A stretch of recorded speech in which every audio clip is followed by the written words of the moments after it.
Muy bien, pues seguimos avanzando en el Evangelio de Lucas.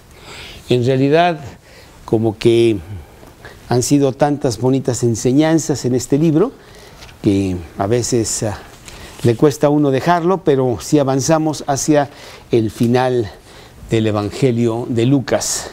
Y en esta ocasión vamos a estar en Lucas, capítulo 23, a partir del versículo 26. Lucas 23, 26, y la palabra de Dios en este estudio que he titulado Camino a la cruz, nos va a decir muchas cosas esta noche, ¿sí? Le voy a pedir por favor a Toño que nos guíe en una pequeña oración para que Dios bendiga este estudio, tengamos una bonita enseñanza. Por favor, Toño. Sí. Señor, buenas noches. Te damos gracias porque nos permites estar nuevamente reunidos aquí en la casa de la familia Treviño, escuchando tu palabra de Dios, estudiándola, y te pedimos pues que nos ilumines para que podamos captar muy bien estas enseñanzas. Te lo pedimos en el nombre de tu Hijo, nuestro Señor Jesucristo. Amén. Amén, Señor. Amén, Señor. Capítulo 23 de Lucas, empezando en el versículo 26, la palabra de Dios dice así: y llevándole, tomaron a un cierto Simón de Cirene, que venía del campo, y le pusieron encima la cruz para que la llevase tras Jesús. Y le seguía gran multitud del pueblo, y de mujeres que lloraban y hacían lamentación por él. Pero Jesús, vuelto hacia ellas, les dijo: hijas de Jerusalén, no lloréis por mí, sino llorad por vosotros mismas, por vuestros hijos. Porque he aquí vendrán días en que dirán: bienaventuradas las estériles, y los vientres que no concibieron, y los pechos que no criaron. Entonces comenzarán a decir a los montes: caed sobre nosotros, y a los collados: cubridnos. Porque si en el árbol verde hacen estas cosas, en el seco, ¿qué no se hará? Llevaban también con él a otros dos que eran malhechores para ser muertos. Este pasaje lo he denominado Camino a la cruz.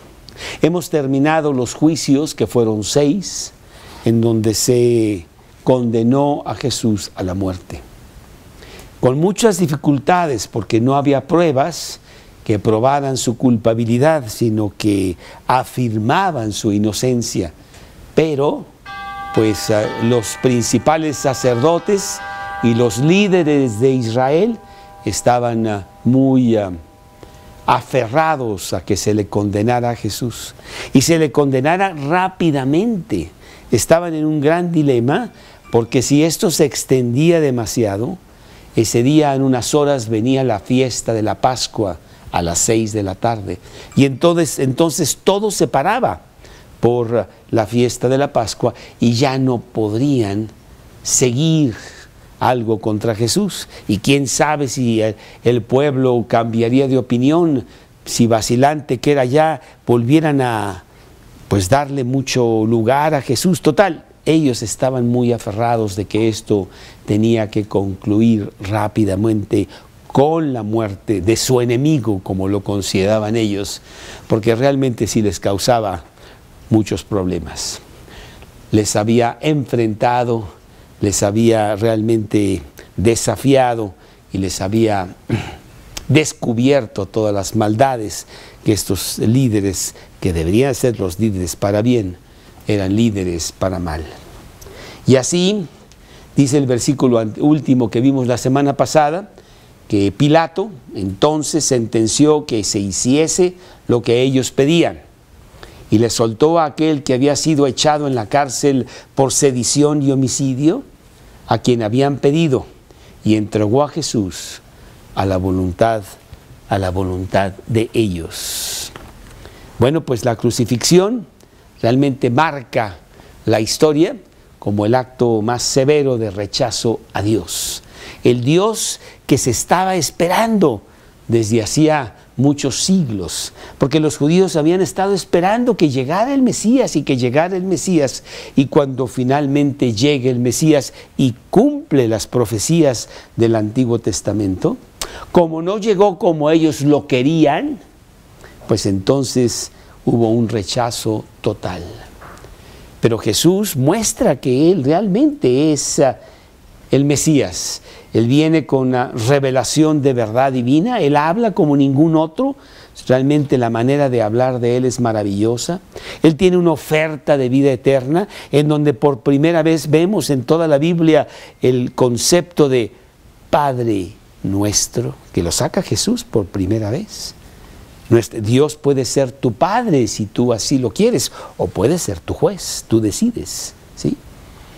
Su gran poder sobre los demonios, sobre la naturaleza que hace que la tempestad se pare, sobre la enfermedad que hace que los enfermos sean sanados instantáneamente, los ciegos, los cojos, los mudos, y también tiene poder sobre la muerte, en donde en varias ocasiones, y la Biblia nos presenta 3 casos específicos en los evangelios, donde Jesús tiene poder sobre la muerte.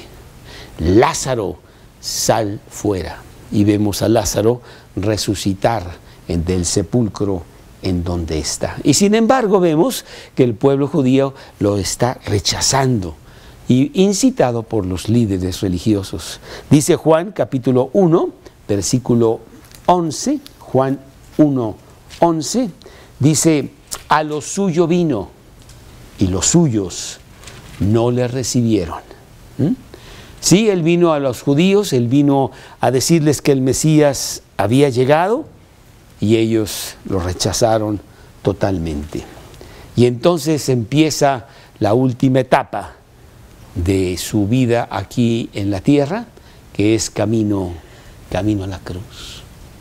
Pero queremos decir que el camino a la cruz realmente empezó hacía mucho tiempo. Dice la Biblia que el camino a la cruz empezó antes de la fundación del mundo, cuando en concilio divino el Padre, el Hijo y el Espíritu Santo se reunieron para decidir la creación del hombre y extender su amor hacia Él, sabiendo que eso traería desobediencia del hombre al darle al hombre voluntad para hacer lo que quisiera. Pero el Hijo dijo: yo pago por él. Yo resuelvo eso para que el hombre tenga la oportunidad de llegar al cielo y tener compañerismo con nosotros. Y eso se hizo antes de que el mundo existiera. Primera de Pedro, capítulo 1, versículo 20, nos dice Primera de Pedro, capítulo 1, el versículo 20, dice desde el 19, sino con la sangre preciosa de Cristo, como un cordero sin mancha y sin contaminación, ya destinado desde antes de la fundación del mundo, pero manifestado en los tiempos postreros por amor de vosotros. ¿Sí? Desde ese entonces ya estaba Cristo camino a la cruz. Apocalipsis capítulo 13, versículo 8, Apocalipsis 13, 8, dice la palabra de Dios: y la adoraron todos los moradores de la tierra, cuyos nombres no estaban escritos en el libro de la vida del Cordero, que fue inmolado desde el principio del mundo. No podemos entonces decir que agarraron en curva a Cristo, que finalmente lo atraparon en algo inesperado y que acabó siendo muerto en algo que no pensaba que iba a ser. Para nada. Él planeó todo esto fuera de lo que el hombre pensara o hiciera desde antes de que el hombre existiera. Bueno, aquí en este pasaje Lucas nos va a describir esos últimos pasos del viaje hacia el monte de la calavera, que me parece hasta irónico el nombre de este lugar en donde Cristo va a ser crucificado. El monte de la muerte, que realmente es el monte de la vida, porque ahí Cristo le va a dar vida a a mucha gente. Así lo nombra el mismo Lucas en este pasaje, en el versículo 33 de Lucas 23, 33, y que dice así, dice: y cuando llegaron al lugar llamado de la calavera, le crucificaron allí. Y bueno, hay mucho desacuerdo exactamente de dónde está ese lugar. Hay un lugar en donde hay una iglesia católica muy grande, hay otro lugar en donde hay un McDonald's ahí al lado, no sé qué tanto, ¿verdad? Y la verdad es de que no importa el lugar. Lo que importa es lo que pasó allí. Cristo otorgando redención al hombre para que el hombre pueda llegar al cielo, redimiéndolo de sus pecados para que pudiera entrar. No hay hombre que con sus pecados pueda entrar al cielo. No lo hay. Sus pecados tienen que ser borrados. Sus pecados tienen que ser limpiados. Y Cristo, Dios, no pasa un solo pecado a menos de que se pague por ese pecado. Y por eso Cristo fue y pagó Él mismo por todos los pecados de todos los hombres, para que todo aquel que de Él cree no se pierda, mas tenga vida eterna. Sí, es un evento glorioso, es un evento muy cruel porque le ponemos mucha situación romántica, pero si tú lo pones y lo ves crudamente, pues es algo terrible lo que pasó, pero era necesario para que el Padre fuera satisfecho y pudiera ver entrada al cielo para aquellos que se adjudicaran ese pago. Porque sin derramamiento de sangre no se hace remisión, dice Hebreos capítulo 9, 22. Bueno, pues Jesús vino precisamente con ese propósito. Jesús no vino a poner una religión. Jesús no vino a hablar muy bonito y dar sermones maravillosos como el sermón de la montaña.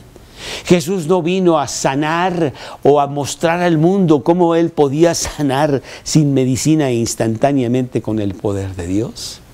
Jesús vino exclusivamente para ir a la cruz.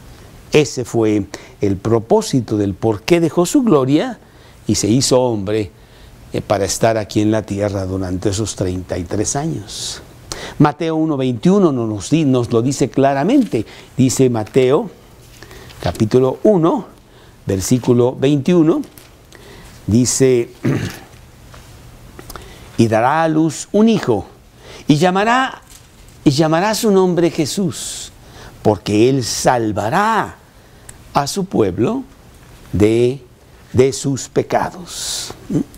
Y bueno, con todo eso vino a servir. Marcos 10, 45, servir para que el hombre pudiera entrar al cielo. Marcos 10, 45 nos dice: porque el Hijo del Hombre no vino para ser servido, sino para servir y para dar su vida en rescate por muchos. Por lo tanto, solamente estaba haciendo la voluntad del Padre.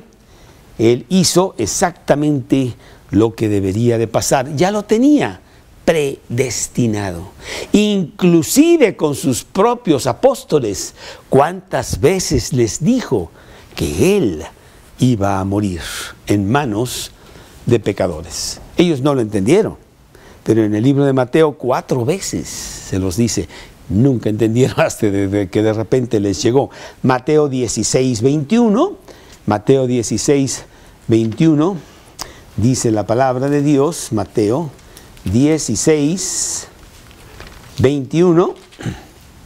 Desde entonces comenzó Jesús a declarar a sus discípulos que le era necesario ir a Jerusalén y padecer mucho de los ancianos, de los principales sacerdotes y de los escribas, y ser muerto y resucitar al tercer día.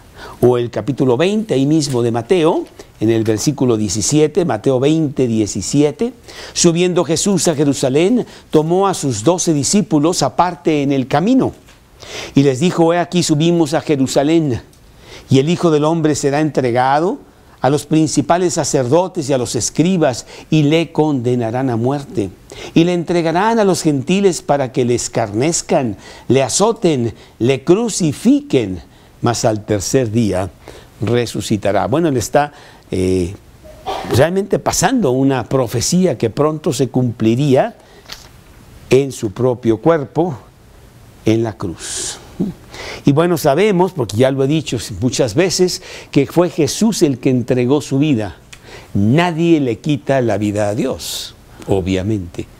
Dice Juan capítulo 10, versículo 18, Juan 10, 18, dice lo siguiente, Juan 10, 18, nadie me la quita, está hablando de la vida, sino que yo de mí mismo la pongo.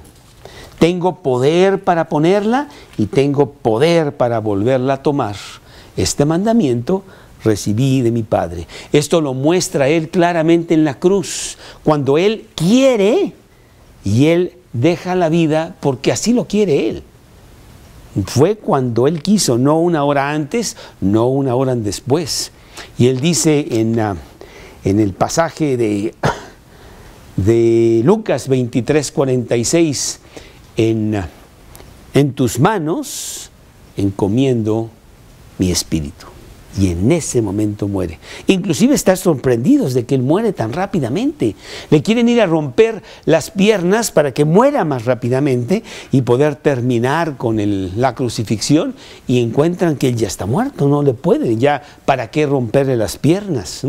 Se sorprenden porque, bueno, es que Él había terminado lo que Él vino a hacer, que es pagar tu infierno para que tú no lo tengas que pagar allí en la cruz. Y habiendo satisfecho al Padre, Él terminó con su vida. Por un corto tiempo nada más, claro, porque muy pronto resucitaría. Vamos a ver que en este pasaje Jesús tiene mucho que decir, pero el tema de este pasaje es juicio. Se acabó el hablar del Evangelio, se acabó la invitación de venir a Cristo para que tengan vida. No, ahora va a hablar de juicio, y lo va a hablar de muy fuerte porque está a punto de llegar. Estamos a años de que pase algo terrible allí en Jerusalén. Él muere más o menos en el año 30 después de Cristo, y en el año 70 Tito, que fue después César allá en Roma, llega con todo su ejército romano y termina literalmente con Jerusalén. Dice la Biblia, no queda piedra sobre piedra. Por ahí están, el historiador Josefo tiene una descripción muy amplia de la destrucción de Jerusalén, y fue terrible. Y Jesús ya sabía que esto venía y está hablando de eso. Lo vamos a ver en este pasaje. Bueno, este pasaje Lucas nos da diferentes caracteres, diferentes personajes que lo van a acompañar o que van a tener interacción con Jesús en su camino a la cruz. El primero de ellos, vamos a ver 4 o 5 de estos personajes. El primero de ellos son los mismos asesinos, yo lo llamo los asesinos, los líderes religiosos de Jerusalén.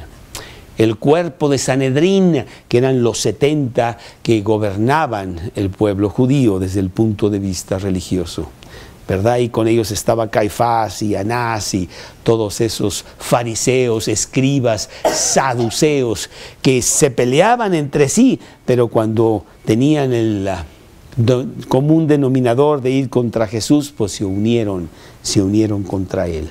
Esto nos lo dice aquí en nuestro pasaje de Lucas 23, en el versículo 26, y llevándole.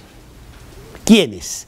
Pues los principales líderes son los que hicieron que Él fuera a donde tenía que ir. Se refería a los del versículo 13. Entonces Pilato, convocando a los principales sacerdotes, a los gobernantes y al pueblo, asesinos que cambiaron todas las cosas como fueran, no importa, para que Jesús fuera condenado a la muerte ese día. Sí. Y bueno, y con esa multitud también estaban los mismos soldados romanos que lo iban a ejecutar.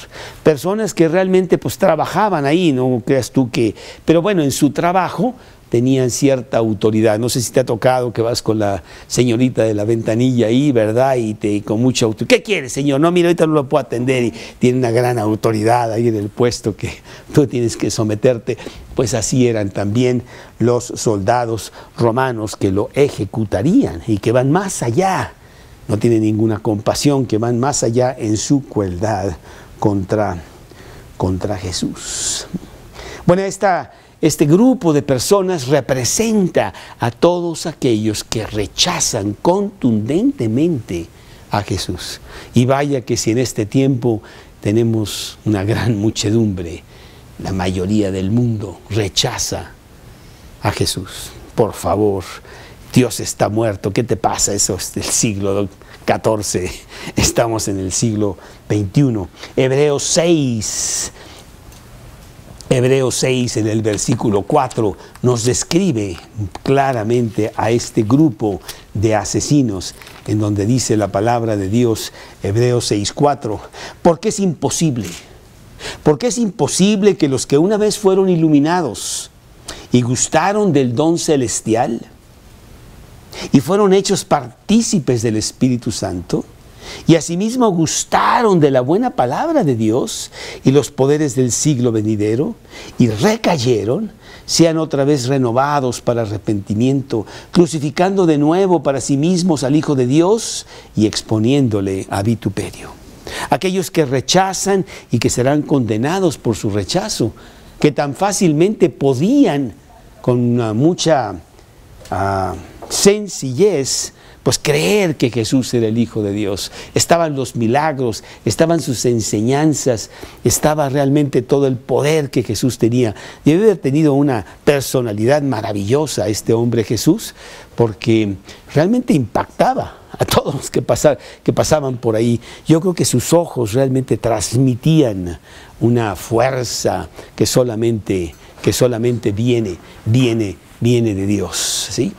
Sí, pues entonces dice la palabra de Dios que estos hombres pues tendrán condenación. ¿Y cuántos hay en el día de hoy?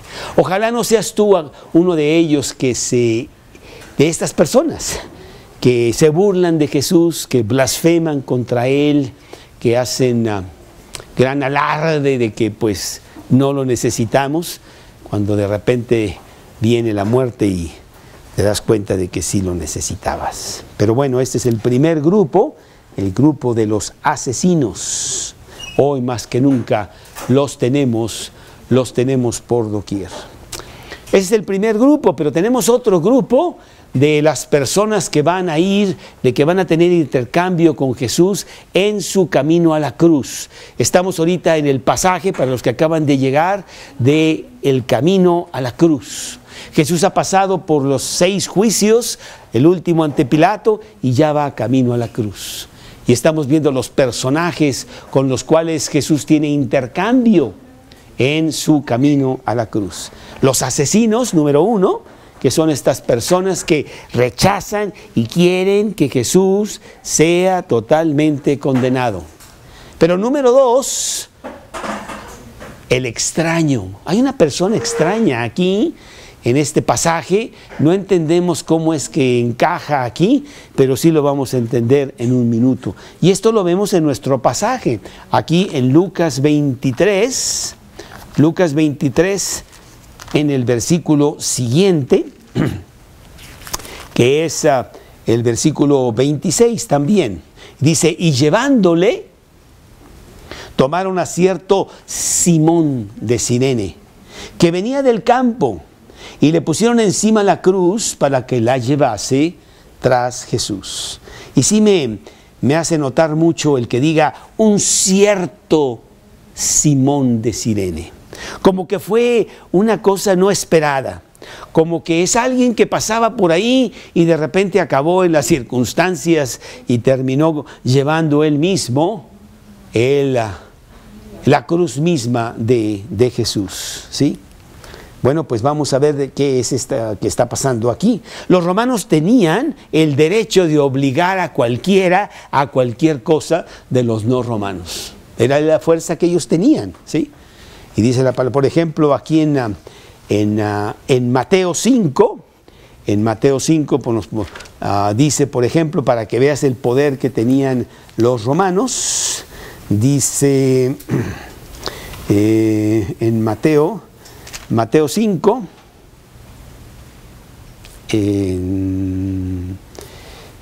déjame ver dónde está.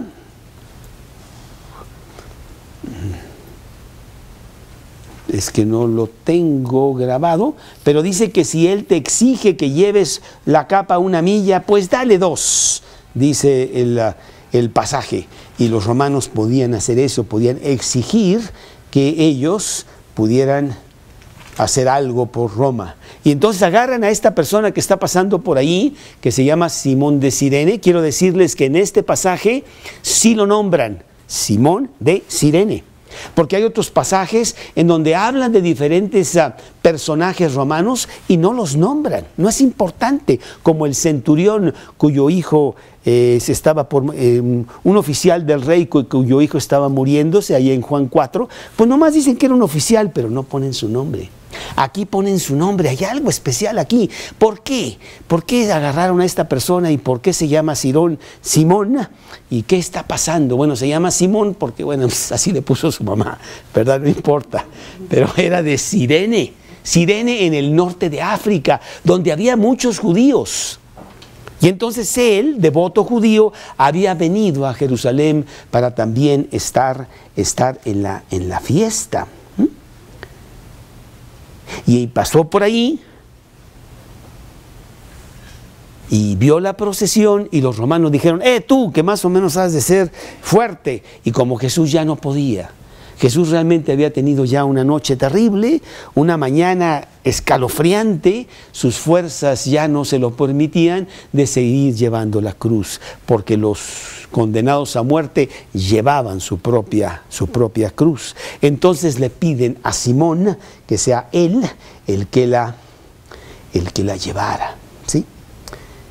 Bueno, Dios fue el que escogió a Simón y por eso vemos a Simón de Cirene. ¿Quién es este Simón de Cirene?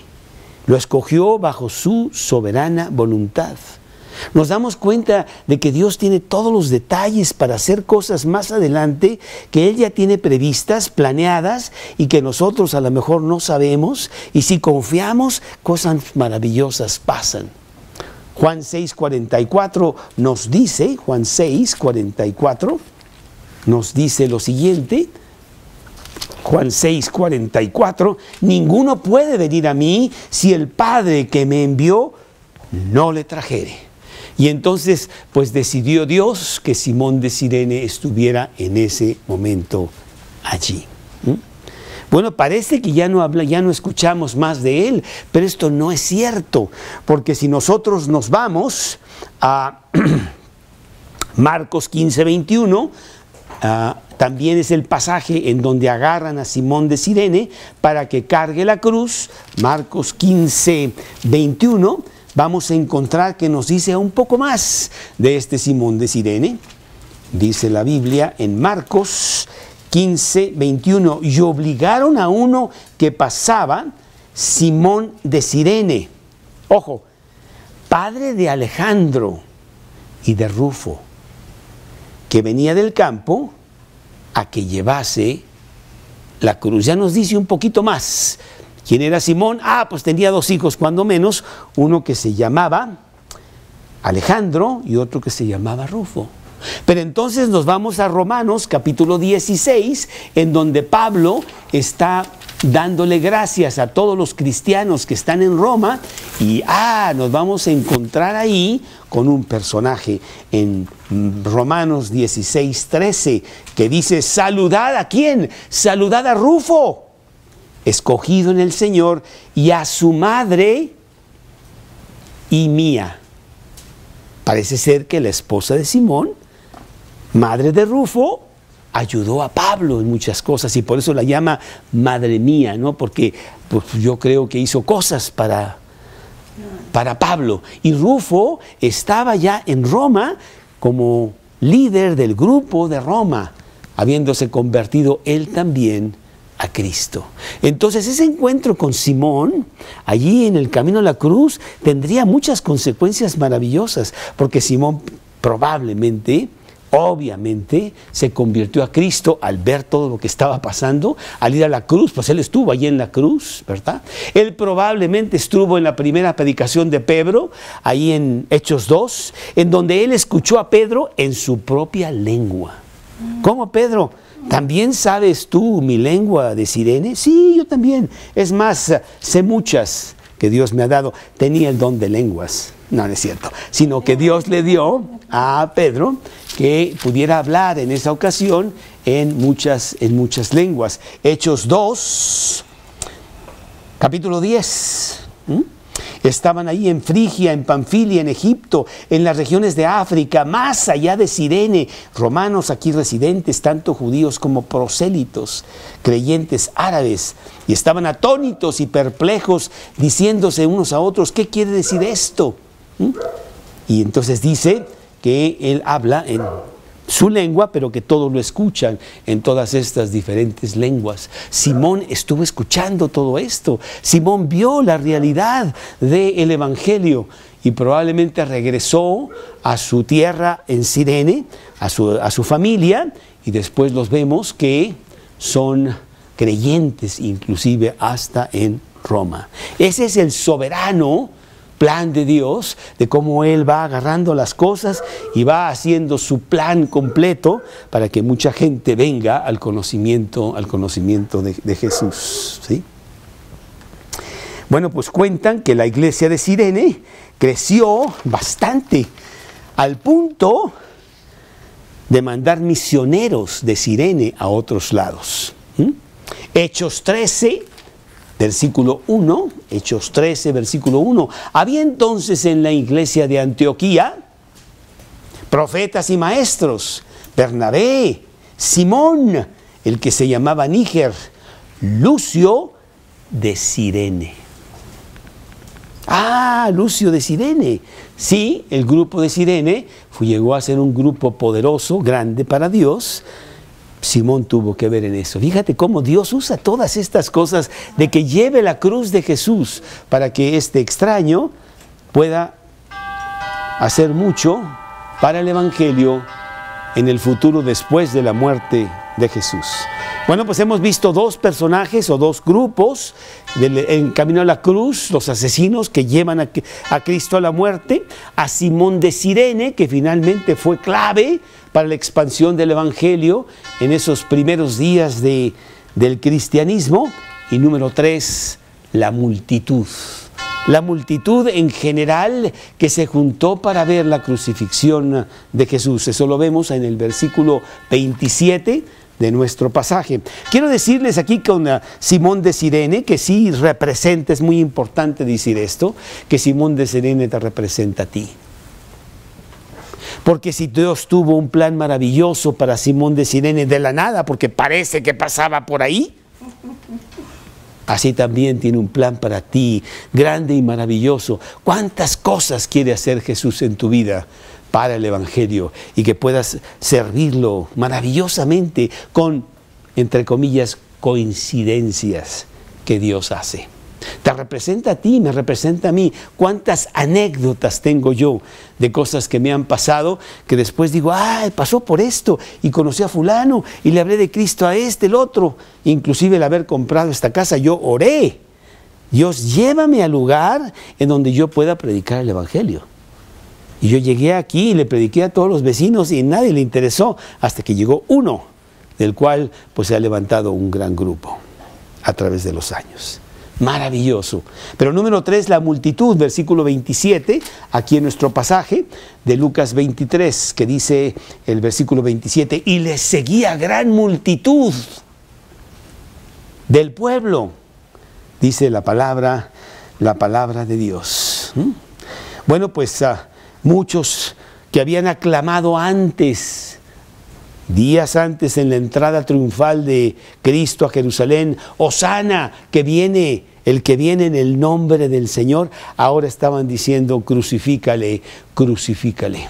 Una multitud vacilante, hombres superficiales que realmente se iban con lo que los demás decían, muchos que inclusive estaban ahí y no sabían ni siquiera por qué estaban ahí ni qué estaba pasando, pero seguían a todos, ¿verdad?, como borregos, porque así es muchas veces la multitud, y que cambiaban, oscilaban de un lugar a otro, que probablemente tuvieron alguna simpatía superficial por Jesús, mas nunca una entrega por Él.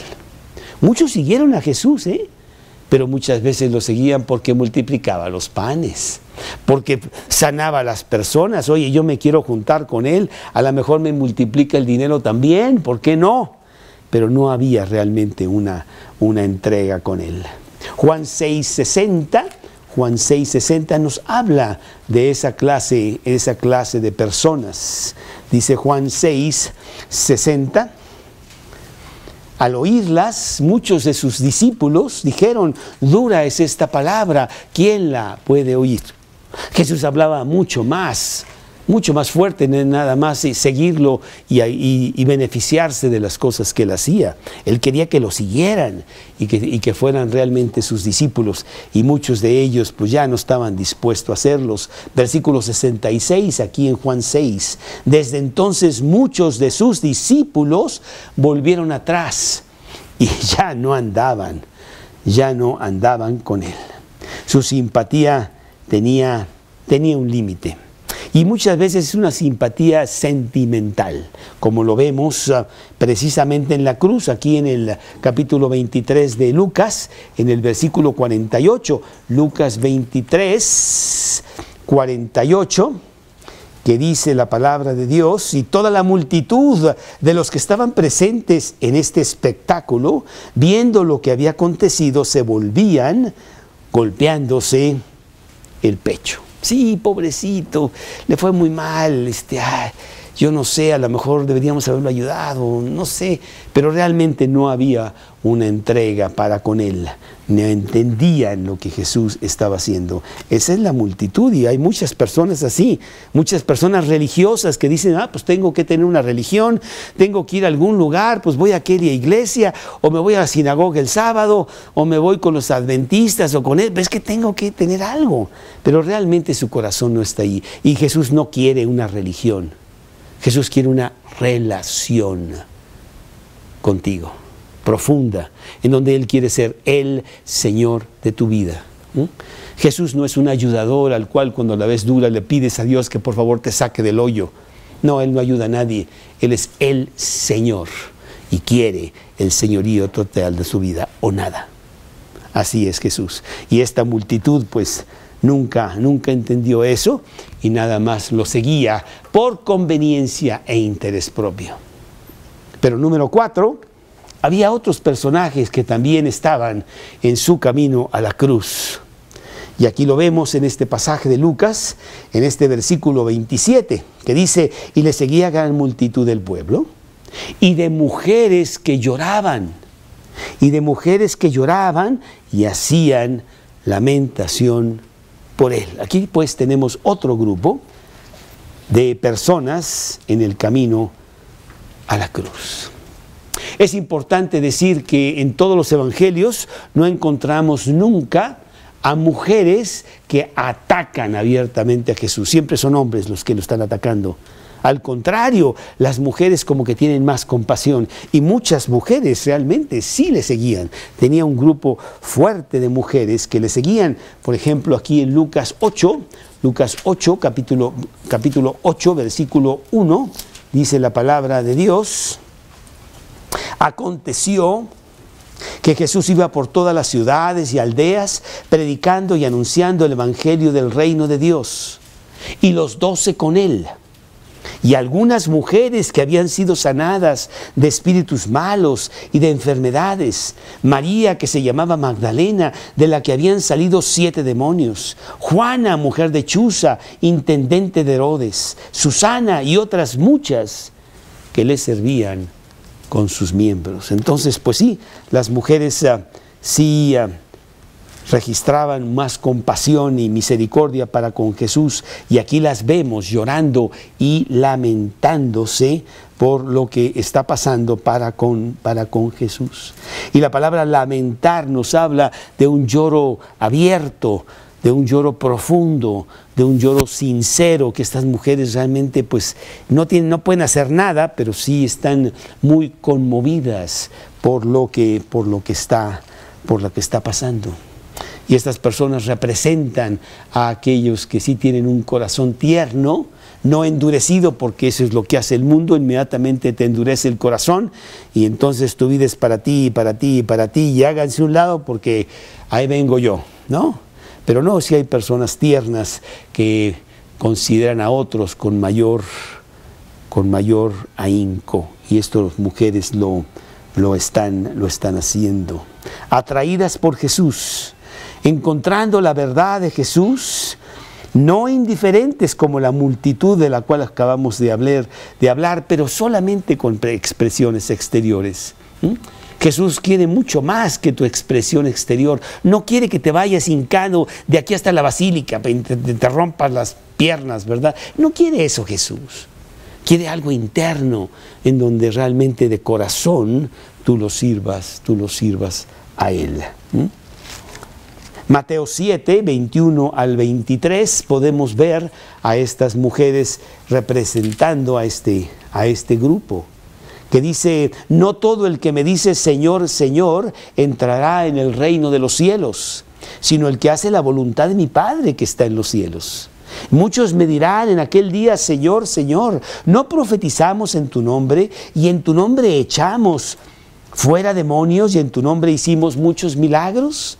Y entonces les declararé: nunca os conocí, apartaos de mí, hacedores de maldad. Sí, pues el seguir a Jesús es algo interno, no podemos estarlo realmente engañando, no lo podemos engañar haciendo una bola de faramaya, ¿verdad? Y diciendo que sí somos cuando realmente no lo somos. Bueno, Jesús no está esperando ni está buscando simpatía de nadie, y les contesta a estas mujeres. Y vamos a ver la contestación que les da a estas mujeres que están lamentando y llorando por Él. Versículo 28, pero Jesús, vuelto hacia ellas, les dijo: hijas de Jerusalén. Hijas de Jerusalén, muchas veces en el Antiguo Testamento sencillamente dice Israel.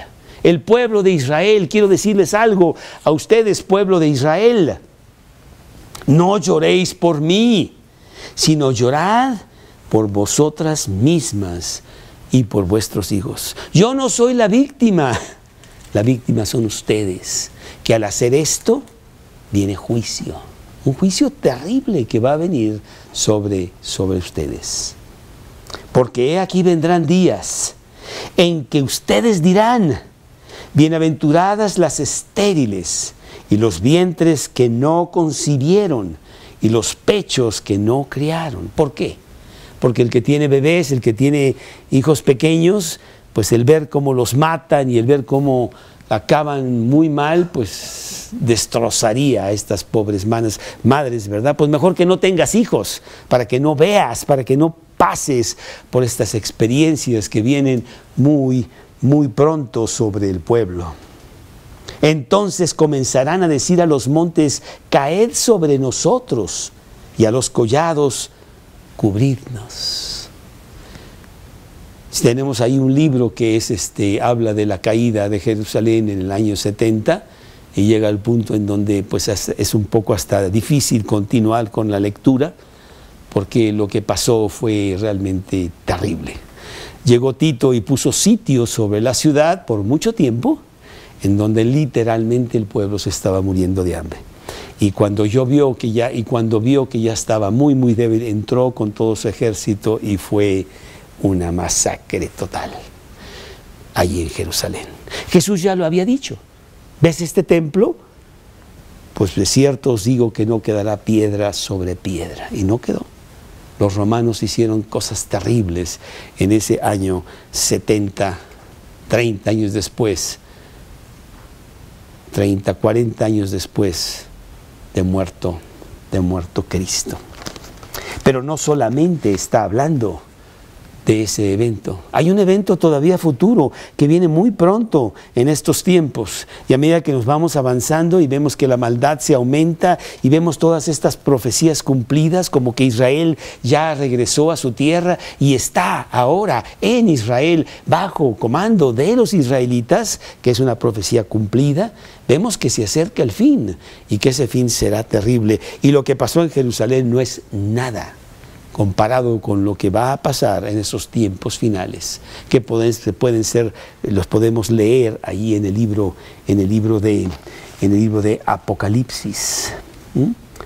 Y vamos a Apocalipsis 6, versículo 15, Apocalipsis 6, versículo 15, que dice lo siguiente, capítulo 6, versículo 15 de Apocalipsis. Y los reyes de la tierra, y los grandes, los ricos, los capitanes, los poderosos y todo siervo y todo libre, se escondieron en las cuevas y entre las peñas de los montes, y decían a los montes y a las peñas: caed sobre nosotros y escondémonos del rostro de aquel que está sentado sobre el trono y de la ira del Cordero. Entonces, por eso Jesús dice: no lloren por mí, no, lloren por ustedes mismas. Lo que va a pasar es terrible. Nadie se burla de Dios. Y es el tema hoy en día. Todo el mundo se burla de Dios con sus actos y con lo que está pasando y con lo que están haciendo. Es un mundo realmente perverso, confundido, perdido, en donde Dios ya no cuenta, pero eso no quiere decir que Dios ya no está, sino que Él tiene control de todo y vendrá todo esto. Son tiempos realmente de juicio. Hebreos 10:31, Hebreos 10:31, que dice así: horrenda cosa es caer en manos del Dios vivo. Sí, terrible, ¿sí? Y bueno, pues este grupo representa a todas estas personas que creen que la llevan bien, pero que realmente no se entregan a Jesús. El tema de Jesús es muy serio. Es tiempo de que nosotros lo hagamos el Señor de nuestras vidas. Que tengamos dueño, porque si no tenemos dueño, pues nos va a llevar la corriente. Pero hay un quinto grupo, el quinto grupo de los que Jesús tiene en su camino a la cruz, y este grupo es los malhechores. Dice la palabra de Dios aquí en Lucas, en el capítulo en que estamos nosotros viendo, capítulo 23, primero en el versículo 31, para terminar con su advertencia de juicio, en donde dice: porque si en el árbol verde hacen estas cosas, en el seco, ¿qué no harán? Se agarraron a Jesús, al Rey del universo, y lo crucifican y lo matan y lo escarnecen y hacen lo que quieren con Él. Pues ¿qué no harán cuando Él ya no esté? Pues ¿qué no harán cuando Él quite de la tierra su misericordia por tantas cosas terribles que el hombre hace en contra de Dios? Pero este último grupo es un grupo muy bonito, Este quinto grupo, los malhechores, están en este último versículo que estamos viendo esta noche, el versículo 32 de Lucas 23. Lucas 23, 32. Llevaban también con él a otros dos que eran malhechores para ser muertos. Jesús iba con dos malhechores, dos personas que quizá eran de la banda de Barrabás y que pues merecían ser también crucificados. De estos malhechores vamos a hablar con mayor detenimiento la semana entrante, porque después se nombran otra vez, pero sí representan la decisión que tú tienes que tomar. Estos malhechores fueron crucificados. Estos malhechores sí merecían el ser crucificados, no Jesús, que resultó siempre ser inocente. Estos malhechores los crucificaron a la manera como ya se llevaba a cabo en esos tiempos. Ya no los crucificaban con clavos, era demasiado ya. Sencillamente los amarraban para que el peso de su cuerpo hiciera que su corazón tarde o temprano explotara y se asfixiaran y terminaran con su vida. Mientras que a Jesús lo crucificaron con clavos. Pero estando ahí en la cruz, esos dos malhechores tenían una decisión a tomar.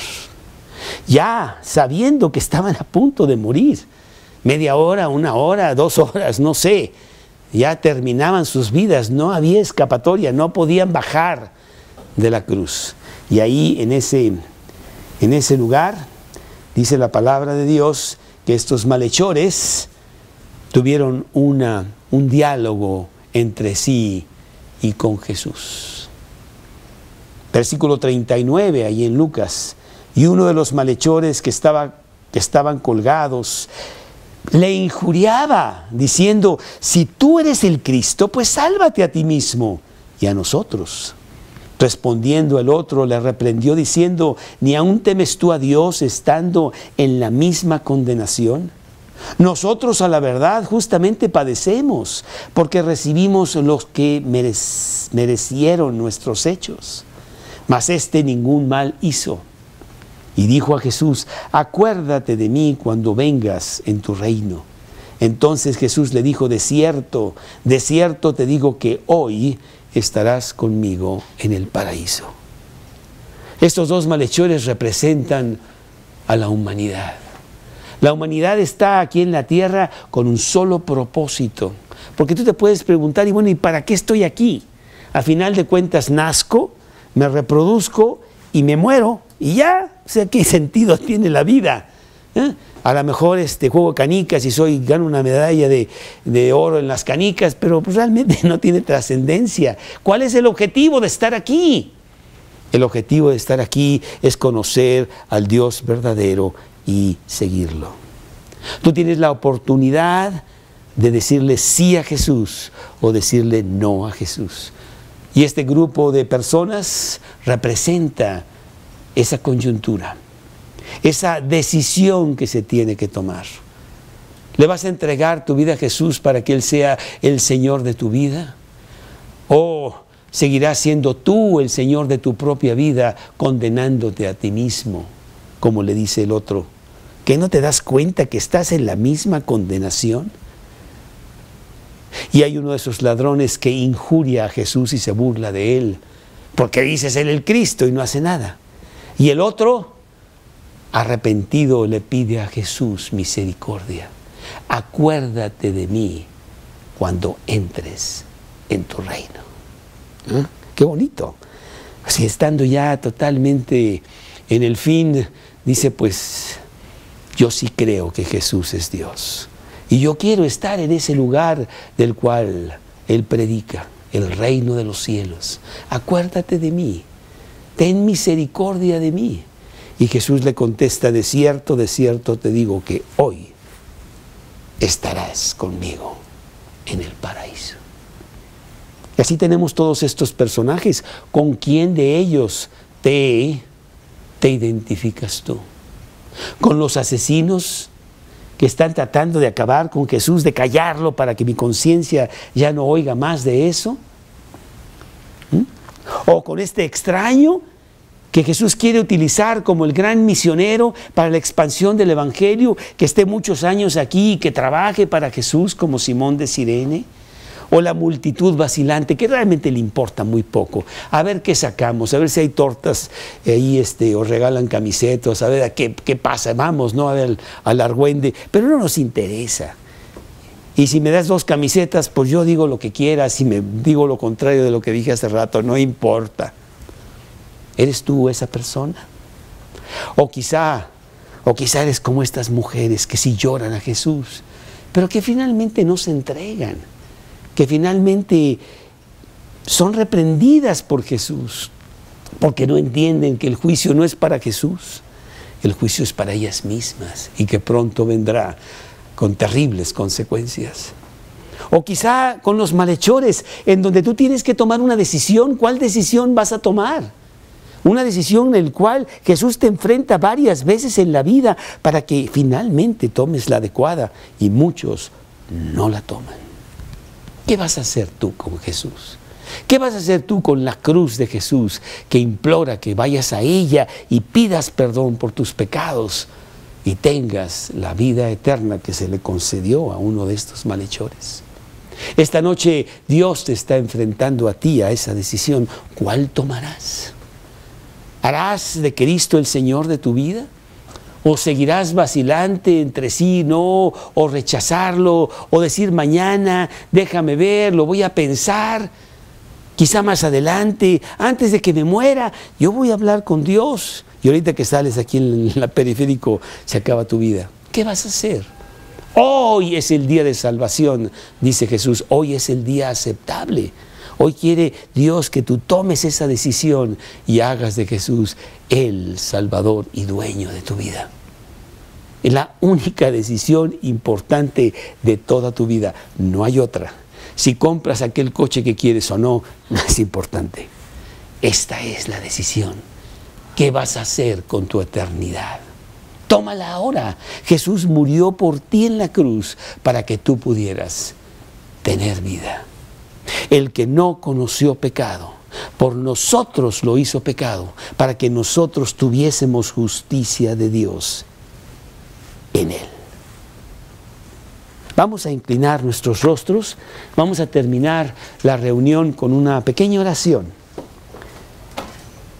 Y yo quiero pedirte así, con los ojos cerrados, con la cabeza inclinada, que tú consideres tus caminos. Que tú veas lo que hay ahí adentro en tu corazón. Que tú hables con Dios y pidas perdón, porque Él no es el Señor de tu vida. Y Él quiere y necesita hacerlo. Él quiere regalarte la vida eterna para que te vayas al cielo con Él. Él ya la pagó en la cruz. Él quiere que tú tengas una vida eterna, abundante, maravillosa aquí en la tierra. Pero solo si Él es el Señor. Y así con los ojos cerrados y con el rostro inclinado, yo quiero hacer una pequeña oración y que tú la repitas conmigo en el silencio de tu corazón. Dios, en esta noche vengo a ti. Yo vengo a ti con todos mis pecados, con mi gran costal de faltas. Y vengo a pedir perdón. Principalmente porque tú no eres el dueño de mi vida. Yo te he rechazado. Esta noche yo quiero pedir perdón.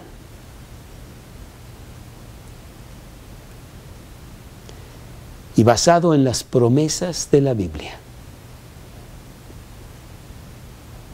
basado en lo que tú hiciste por mí, allá en la cruz del Calvario,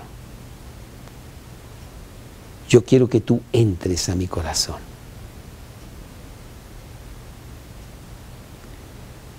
Yo quiero que tú entres a mi corazón en este momento.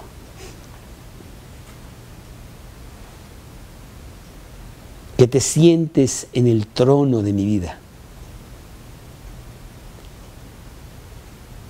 Que tú seas mi Señor.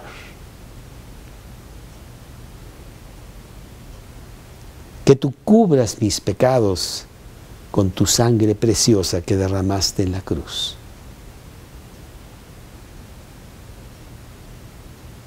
Hazlo ahora mismo, en este momento.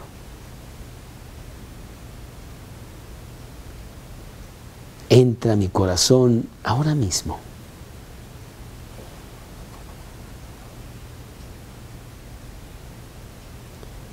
lo pido en el nombre de Cristo Jesús. Amén.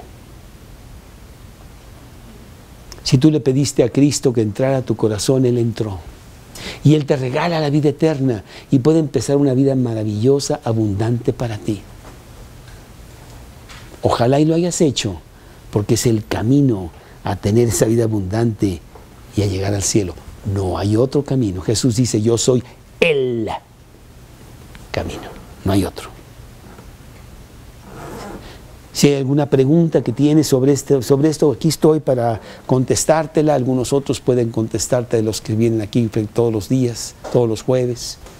Aquí estamos para aclarar esas dudas, que Cristo sea el Señor de tu vida. Que Dios los bendiga.